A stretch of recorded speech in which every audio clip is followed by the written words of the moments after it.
I'm going to tell you about the conversation I've been having with myself, and how I know it's not me. It started as a notes habit. Text yourself so you don't forget. Grocery lists, reminders, normal stuff. Then I found one from 8 months ago. It said, "Thursday, you'll drop your keys near the gray car on 5th. They'll be under the front left tire." I found that message on a Thursday, after I'd already found my keys. Another one had no date, no context, just, "She's going to say she was at her sister's. She wasn't." I don't have a sister. My wife doesn't either. I have no idea who that message is about. Then I found a cluster. 11 messages, all sent the same night, 3 a.m. Most of them were a single word.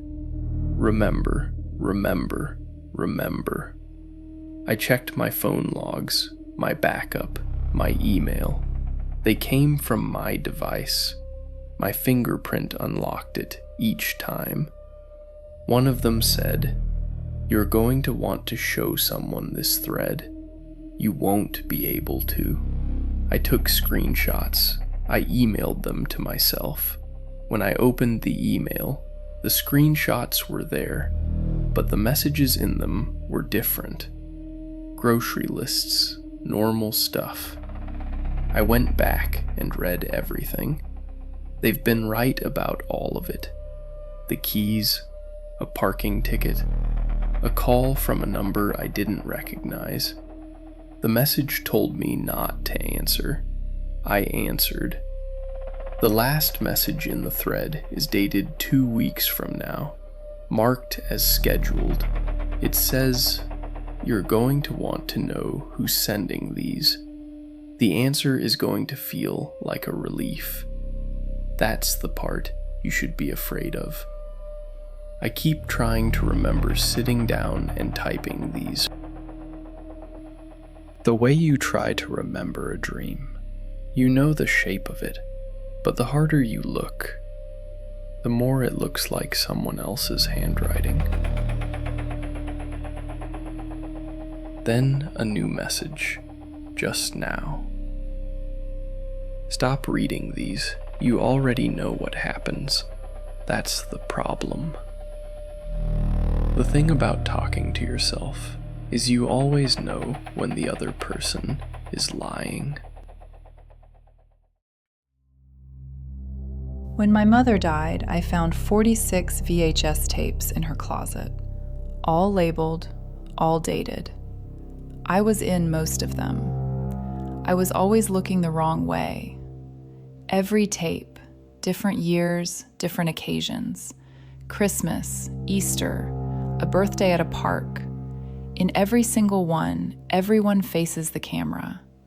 I'm turned toward the hallway. I called my aunt. She laughed.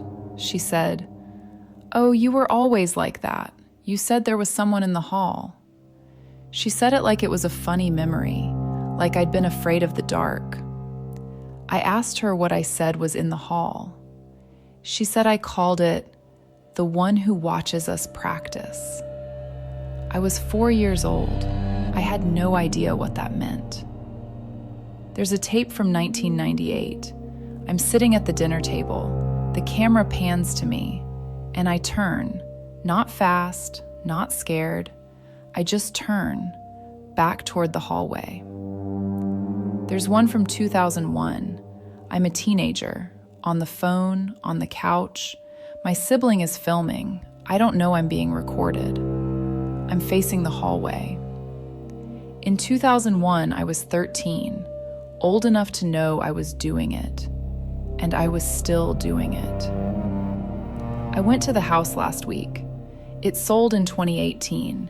The new owners let me walk through. I stood in the living room. I turned to face where the hallway was.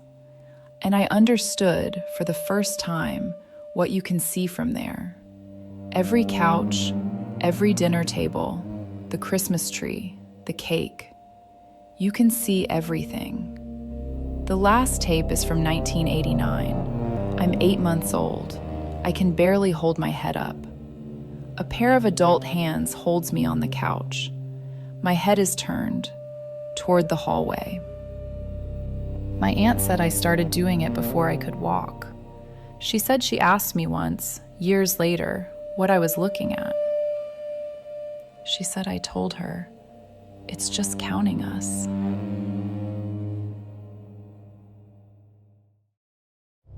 I don't remember starting this log. I don't remember writing any of these. I commute 40 minutes each way, same route mostly. I started noticing I was arriving at work with no memory of the drive. Just, I'd be in the parking lot, engine off, coffee still in the cup holder. Highway hypnosis. It's a documented thing. Your brain routes to a lower operating mode. You're still driving, technically, just not there. I found a notes app on my phone.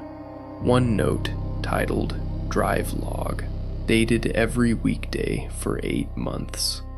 Most entries are short: route, time, duration. Occasionally, light rain, heavy traffic near exit 9. These logs are accurate. I check them against weather records, traffic apps, my calendar. They match. Whoever wrote them was there. One entry said, "The car in front slowed. The driver looked in his rear view for 6 seconds. He was not looking at traffic." 6 seconds. I would never count that. I wouldn't think to. Another, "I did not take Route A today. I took Route C without deciding to. I arrived 4 minutes early. The radio was off. I don't remember turning it off." I started trying to stay present on the drive. But here's the thing about fighting the autopilot state. You can't.